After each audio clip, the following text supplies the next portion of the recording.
In the latest spate of Hollywood films that thematically have taken on African and African-American slavery, including 12 Years a Slave, the concubine, not surprisingly, remains the most important black female character.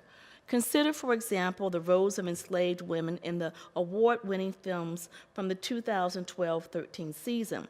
In Steven Spielberg's Lincoln, Lydia Hamilton Smith, the quadroon concubine of famed abolitionist Thaddeus Stevens, and Elizabeth Keckley, once a concubine as well, are the film's only two women of color characters.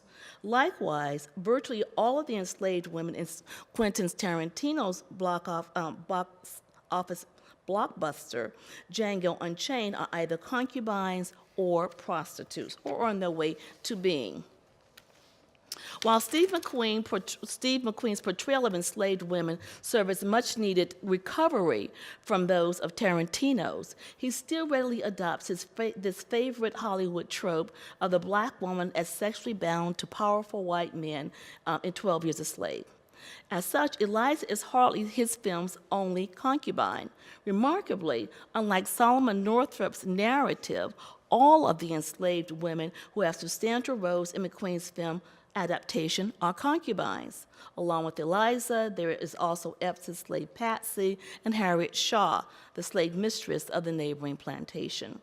Certainly there is some merit in the inclusion of these women's stories in any realistic film about slavery.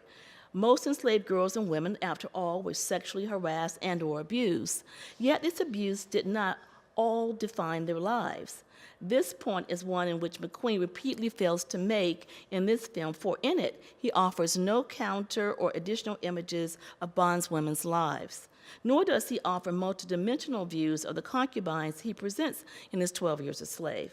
Northup, on the other hand, realized that bondswomen struggled to create and often succeeded in having a life beyond the lash and the grasp of their masters and mistresses. Solomon chose to emphasize more their amazing laboring capacity, their ability to experience joy in spite of the myriad forms of abuse they suffered, and their resistance strategies. Why doesn't McQueen?